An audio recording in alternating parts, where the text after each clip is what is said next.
Hello traders, मैं आपका दोस्त निखिल आप सबका मार्केट फॉर लाइफ चैनल में स्वागत करता हूं। तो आज की डेट है 21 जुलाई और आज के दिन मार्केट क्लोज है। बट हम लोगों को जुबिलेंट फूडवर्क्स के रिजल्ट देखने को मिले। तो अभी हम लोग इस वीडियो में जुबिलेंट फूडवर्क्स के कंप्लीट रिजल्ट एनालाइज करते हैं ताकि आप लोगों को पता चलेगा कि आने वाले समय में अगर हम लोग इसमें निवेशक है तो किस तरीके की स्ट्रैटेजी इसमें होनी चाहिए। बिकॉज अगर हम लोग रिजल्ट को देखते हैं वहां से हम लोगों को पता चलता है कि आने वाले समय में कंपनी कैसे परफॉर्म कर सकती है और जो प्रीवियस क्वार्टर था या प्रीवियस ईयर था उसमें कंपनी ने कैसे परफॉर्म किया है और उसके बेस पर ही हम लोग लॉन्ग टर्म के लिए इसमें कोई भी स्ट्रैटेजी बनाते हैं या फिर निवेश करते हैं। तो इस वीडियो में हम लोग जुबिलेंट फूडवर्क्स का कंप्लीट एनालिसिस करते हैं। उसमें हम लोग कंपनी के कंप्लीट रिजल्ट्स चेक कर लेते हैं, कंपनी के रिजल्ट्स कैसे रहे उस पर भी डिस्कशन करते हैं और उसके बाद करंट मार्केट प्राइस पर इसमें क्या हम लोग को निवेश करना चाहिए या फिर थोड़े दिन तक वेट करना चाहिए, ये सारा एनालिसिस हम लोग करते हैं। और अगर हम लोगों ने इसमें कोई निवेश पहले से किया है तो हम लोगों को आने वाले समय में क्या करना चाहिए, ये सारी चीजें हम लोग इस वीडियो में बात करते हैं। तो आप लोग वीडियो को अंत तक देख सकते हो बिकॉज इस वीडियो में आप लोगों को जुबिलेंट फूडवर्क्स के बारे में काफी चीजें पता चलेगी और आपका जो कॉन्फिडेंस होगा इस कंपनी पर बढ़ेगा। सो वीडियो को स्टार्ट करने से पहले मैं आप सबसे यहाँ पर रिक्वेस्ट करना चाहता हूँ, अगर आप लोग मार्केट फॉर लाइफ चैनल पर फर्स्ट टाइम विजिट कर रहे हो तो चैनल को सब्सक्राइब कर सकते हो और अंत तक देखने के बाद अगर आपको वीडियो पसंद आता है तो आप लोग वीडियो को लाइक कर सकते हो। So without any further delay let's get started. तो दोस्तों बिना किसी देरी के हम लोग डायरेक्टली यहाँ पर रिजल्ट्स पर आ चुके हैं। तो अगर हम लोग यहाँ पर कंपनी का quarter on quarter basis result देखते हैं तो जो क्वार्टर मार्च 31 को एंड हुआ था तब कंपनी की जो टोटल इनकम थी वो थी 1036 करोड़ और जो क्वार्टर यहाँ पर 30 जून को एंड हुआ है उसकी जो टोटल इनकम है वो यहाँ पर 887 करोड़ से। तो अगर हम लोग यहाँ पर देखते हैं तो हम लोग को टोटल इनकम में थोड़ा गिरावट क्वार्टर ऑन क्वार्टर बेसिस देखने को मिल रही है। तो अगर हम लोग यहाँ per year on year basis company का टोटल इनकम देखते हैं तो उसमें हम लोगों को काफी अच्छी ग्रोथ देखने को मिल रही है। और दोस्तों इसका रीजन हम लोगों को पता है, प्रीवियस ईयर सेम क्वार्टर में हम लोगों को कोरोना पैंडेमिक देखने को मिला था और हम लोगों को पता है जब कोरोना पैंडेमिक आया था तब इंडिया में लॉकडाउन था और सारे जो रेस्टोरेंट्स थे वो हम लोगों को काफी लंबे समय तक बंद देखने को मिले थे। तो यही रीजन है प्रीवियस ईयर सेम क्वार्टर में हम लोगों को काफी खराब रिजल्ट कंपनी ने पोस्ट करते हुए देखने को मिले थे। बट इस साल भी हम लोग अगर देखते हैं तो सेम क्वार्टर में हम लोगों को कोरोना का पैंडेमिक फिर से सेकेंड वेव देखने को मिली थी और यही रीजन है क्वार्टर ऑन क्वार्टर बेसिस इस कंपनी का टोटल इनकम जो है वो यहाँ पर कम हुआ है। बिकॉज अभी जब सेकेंड वेव आई थी तब भी काफी सारे रेस्टोरेंट्स जो है काफी सारे स्टेट्स में बंद थे और उसका इम्पैक्ट इस रिजल्ट्स पर देखने को मिल रहा है। सिर्फ कंपनी ने जो पैसे कमाए वो सबसे ज्यादा पार्सल एंड डिलीवरी से कमाए। तो अगर हम लोग यहाँ पर quarter on quarter basis company के टोटल एक्सपेंसेस देखते हैं तो प्रीवियस क्वार्टर में जो थे वो 899 करोड़ थे और इस क्वार्टर में वो घटकर 798 करोड़ हो चुके हैं। तो इस क्वार्टर में कंपनी का रेवेन्यू कम है और उसके साथ साथ कंपनी ने खर्च जो है वो भी रिड्यूस किए। अगर हम लोग यहाँ पर देख सकते हैं कंपनी का जो सबसे बड़े दो खर्च होते हैं वो है रॉ मटेरियल का और सेकेंड होता है एम्प्लॉय का और उसके साथ साथ जो अदर एक्सपेंसेस होते हैं ये सारे एक्सपेंसेस जो है कंपनी ने यहाँ पर रिड्यूस किए। तो यही रीजन है हम लोगों को टोटल एक्सपेंसेस में भी गिरावट देखने को मिल रही है। पर अगर हम लोग ईयर ऑन ईयर बेसिस देखते हैं तो ईयर ऑन ईयर बेसिस भी हम लोगों को एक्सपेंसेस कुछ सिमिलरली देखने को मिल रहे हैं बिकॉज प्रीवियस ईयर जो है रेवेन्यू काफी कम था और उसके अगेंस्ट में एक्सपेंसेस थोड़े ज्यादा थे। तो यही रीजन है कंपनी ने प्रॉफिट एंड लॉस में लॉस पोस्ट किया था पर यहाँ पर जो है कंपनी ने अपने एक्सपेंसेस को कम किया है और उसके अगेंस्ट में जो इनकम थी वो थोड़ी ज्यादा थी। तो यही रीजन है प्रॉफिट भी यहाँ पर कंपनी ने पोस्ट किया है और जून एंडेड क्वार्टर में कंपनी ने जो है 88 करोड़ का प्रॉफिट पोस्ट किया है और उसके अगेंस्ट में मार्च एंडेड जो क्वार्टर था वहां पर कंपनी के जो टोटल प्रॉफिट्स थे वो यहाँ पर 137 करोड़ थे। तो हम लोग यहाँ पर प्रॉफिट बिफोर टैक्स में 40% के आसपास गिरावट देखने को मिल रही है। पर दोस्तों ये डरने की कोई बात नहीं है बिकॉज ये जो रिजल्ट्स है ये कोरोना एडजस्टेड रिजल्ट्स है बिकॉज इस क्वार्टर में हम लोगों को कोरोना की सेकेंड वेव देखने को मिली थी और ये जो वेव थी ये काफी डिस्ट्रक्टिव थी बिकॉज हम लोगों को पता है इस वेव में काफी सारे लोगों की डेथ हुई है और यही रीजन है लोग बाहर खाना भी प्रेफर नहीं कर रहे थे, लोग बाहर भी नहीं निकल रहे थे घरों से। पर जिस तरीके की कंपनी है, जिस तरीके का कंपनी का मैनेजमेंट है और जिस तरीके की कंपनी का नेटवर्क है, हम लोगों को पता है जब कोरोना की सिचुएशन नॉर्मल हो जाएगी ये कंपनी काफी जल्दी बाउंस बैक करेगी बिकॉज कंपनी जो है डेट फ्री है, कंपनी पर कोई भी कर्ज नहीं है। तो इस तरीके की कंपनी जो होती है वो खराब टाइम में सर्वाइव करती है और जब अच्छा टाइम आता है तब काफी अच्छे ग्रो करती है। तो अगर आपके पोर्टफोलियो में ये कंपनी है तो आप लोगों को काफी ज्यादा डरने की बात नहीं है। पर हम लोग यहाँ पर और भी चीजें इस रिजल्ट्स की देख लेते हैं ताकि आप लोगों को सारी चीजें पता चलेगी। कंपनी ने काफी ज्यादा चीजें इस रिजल्ट्स में पोस्ट की है तो सारी चीजें हम लोग यहाँ पर देख लेते हैं। तो आप लोग वीडियो को अंत तक देखना ताकि आप लोगों को सारी चीजें इन डिटेल पता चल जाएगी। अगर हम लोग कंपनी का total profit for the period देखते हैं जिससे सारे एक्सपेंसेस एक्सक्लूड है, जैसे टैक्स भी इससे एक्सक्लूड है, तो हम लोग इसे कह सकते हैं net profit for the period. तो यहाँ पर हम लोग देख सकते हैं इस क्वार्टर का जो नेट प्रॉफिट है वो यहाँ पर 62 करोड़ का है और प्रीवियसली क्वार्टर ये जो था वो 104 करोड़ का था और उसके अगेंस्ट में ईयर ऑन ईयर बेसिस देखा जाए तो year on year basis company ने यहाँ पर लॉस पोस्ट किया था 72 करोड़ का। तो ईयर ऑन ईयर बेसिस तो कंपनी ने काफी अच्छा ग्रो किया है और क्वार्टर ऑन क्वार्टर बेसिस ही है जो इसमें थोड़ी डिक्लाइन देखने को मिल रहा है। और उसके साथ साथ अगर हम लोग यहाँ पर अर्निंग्स पर शेयर देखते हैं तो year on year basis earnings पर शेयर काफी अच्छा ग्रो हुआ है बिकॉज प्रीवियस ईयर जो था कंपनी ने लॉस पोस्ट किया था और पिछले क्वार्टर से देखा जाए तो इसमें भी हम लोगों को ऑलमोस्ट 40% के आसपास गिरावट देखने को मिल रही है बिकॉज कंपनी के जो नेट प्रॉफिट्स है उसमें भी गिरावट हुई है। तो यही रीजन है अर्निंग्स पर शेयर भी यहाँ पर कम हुआ है। पर इसका जो रीजन है दोस्तों मैंने ऑलरेडी आपके साथ शेयर किया है।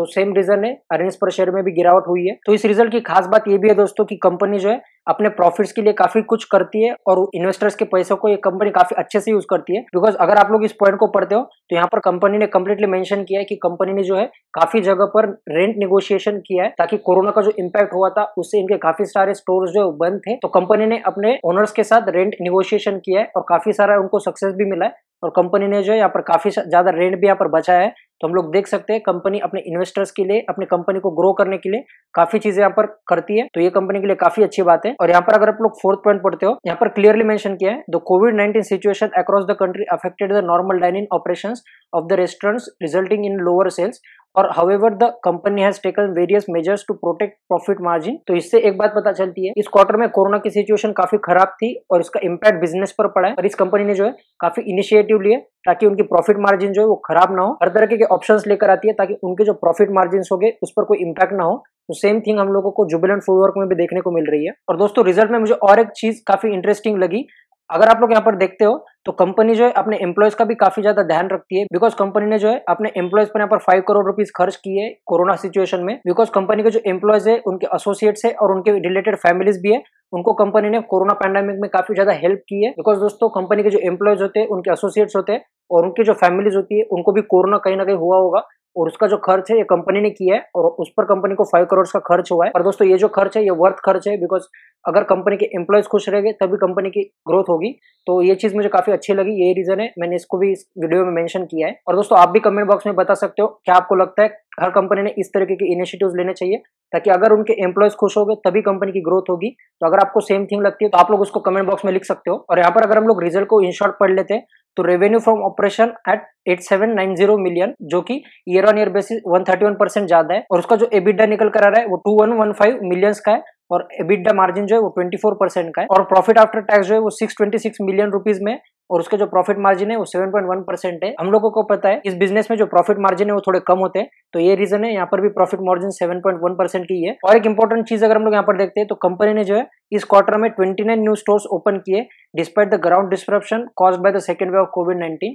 इसका मतलब है कोरोना का इम्पैक्ट हुआ है बिजनेस पर जरूर, और उसके अगेंस्ट में कंपनी ने 29 न्यू स्टोर्स यहाँ पर ओपन किए, जिसमें से 20 जो स्टोर्स है वो डोमिनोज के, और उसमें से 3 जो स्टोर्स है वो हम लोगों को अलग चीजों के देखने को मिलते हैं, जैसे होम किचन, एकदम एंड डंकिन डोनट्स के। तो इससे एक बात पता चलती है इस कंपनी पर कोई भी सिचुएशन क्यों ना आ जाए, कंपनी जो है ग्रोथ में कोई कमी नहीं रखती है। और उसके साथ साथ जो डोमिनोज का ऐप डाउनलोड्स है वो कंटिन्यूसली यहाँ पर बढ़ रहे हैं, जो कि 6.8 मिलियन यहाँ पर हो चुके हैं। और दोस्तों कंपनी ने रिजल्ट्स में कोविड केयर इनिशिएटिव जो कंपनी ने अपने एम्प्लॉयज के लिए एंड उनके डिपेंडेंट्स के लिए लिए हैं वो सारे यहाँ पर मेंशन किए। तो कंपनी ने यहाँ पर अपने एम्प्लॉयज के लिए वैक्सीनेशन कैंप्स चलाए थे, और सेकेंड वेव में जो हॉस्पिटल बेड्स नहीं मिल रहे थे कंपनी ने अपने एम्प्लॉयज के लिए हॉस्पिटल बेड अवेलेबल किए थे। उसके साथ साथ कोविड रिलेटेड टीम भी यहाँ पर फॉर्म की थी और उसके वॉलंटियर्स भी यहाँ पर कंपनी ने फॉर्म किए थे, और उसके साथ साथ कंपनी ने अपने एम्प्लॉयज को सैलरी एडवांसेस भी दिए थे। तो कोरोना का कोई भी इम्पैक्ट बिजनेस पर क्यों ना हो जाए, कंपनी ने अपने एम्प्लॉयज को खुश रखने की यहाँ पर कंप्लीटली कोशिश की है, और उसके साथ साथ मेडिसिन अवेलेबिलिटी एंड उसके जैसे काफी सारी चीजें कंपनी ने यहाँ पर की है। तो दोस्तों इस कंपनी की ये सारी चीजें मुझे काफी अच्छी लगी,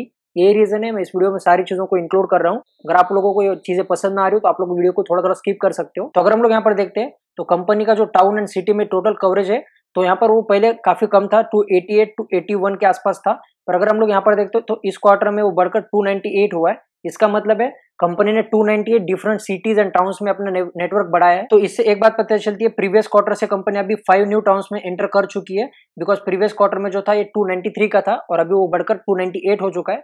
तो यहाँ से एक बात पता चलती है कंपनी नए नए सिटीज में एक्सप्लोर करने के लिए काफी ज्यादा ट्राई कर रही है। और जो कोरोना पैंडेमिक की सबसे इंपॉर्टेंट चीज थी वो थी ऑनलाइन ऑर्डरिंग, बिकॉज यही रीजन है कंपनी यहाँ पर सस्टेन कर पा रही है। तो यहाँ पर अगर हम लोग देखते हैं तो कंपनी का जो एवरेज ऑनलाइन ऑर्डर है तो वो यहाँ पर 98.9% हो चुके हैं, और उसके साथ साथ कंपनी के जो ऐप डाउनलोड्स है वो 64 मिलियन यहाँ पर एक क्वार्टर में हो गए, और mobile ordering sales contribution to overall order online is 97.7%। तो इसका मतलब है मोबाइल ऐप से सबसे ज्यादा ऑर्डर पिज्जा यहाँ पर किया जा रहा है इंडिया में। और यहाँ पर अगर देखा जाए तो जुबिलेंट फूडवर्क्स जो है वो सिर्फ इंडिया में काम नहीं करती है, उसके साथ साथ कंपनी जो श्रीलंका एंड बांग्लादेश में भी काम करती है।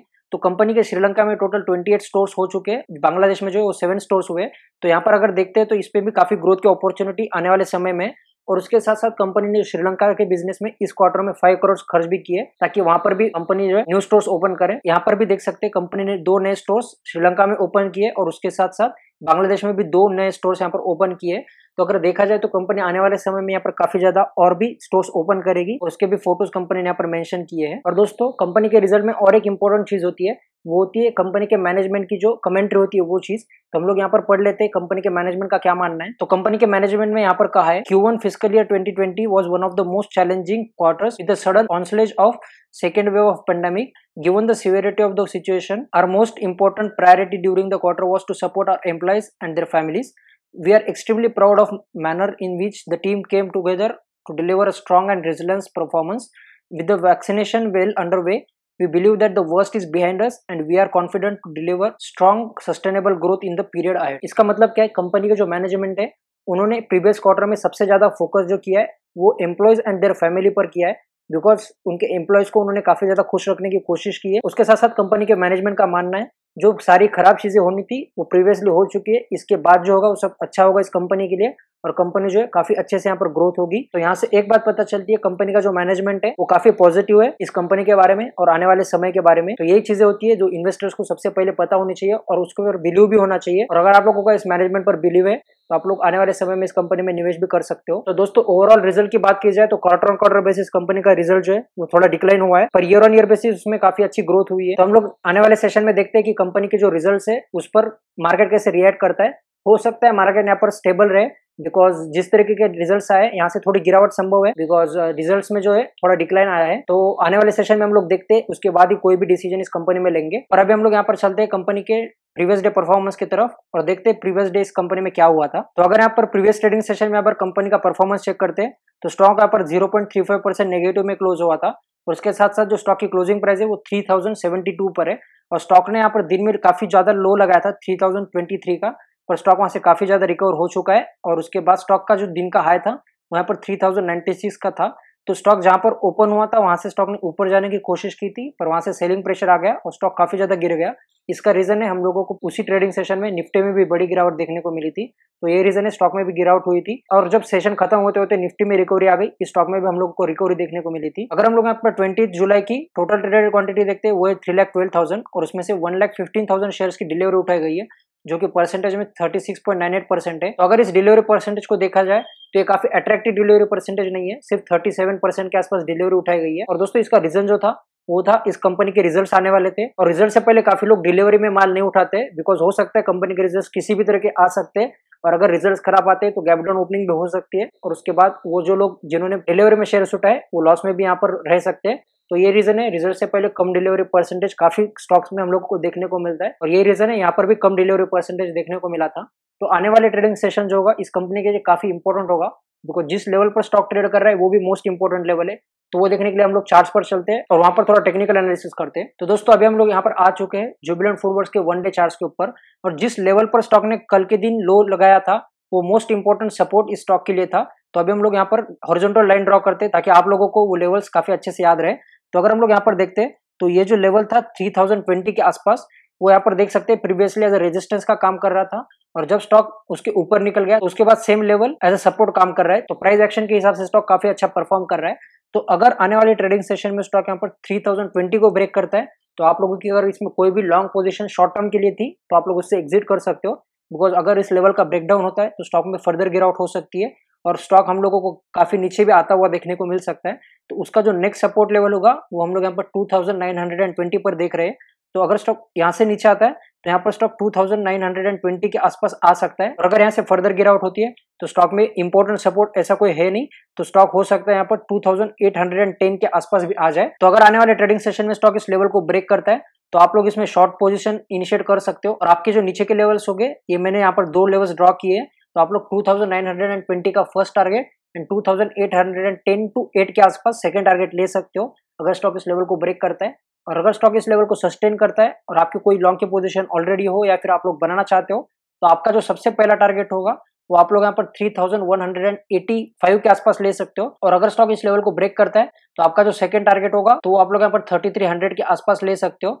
तो ये टारगेट्स आने में थोड़ा टाइम लग सकता है पर ये टारगेट आप लोग अचीव कर सकते हो। तो आने वाला जो सेशन होगा इस स्टॉक के लिए काफी इंपॉर्टेंट होगा, बिकॉज जिस लेवल पर स्टॉक है वो काफी इंपॉर्टेंट सपोर्ट जोन है। अगर इस लेवल का ब्रेकडाउन होता है या ब्रेकआउट होता है तो आप लोग इसमें long and short position initiate कर सकते हो। तो दोस्तों इस वीडियो में मैंने जो एनालिसिस आपके सामने शेयर किया है और सारे जो रिजल्ट्स शेयर किए ये कम्प्लीटली एजुकेशनल पर्पज के लिए थे।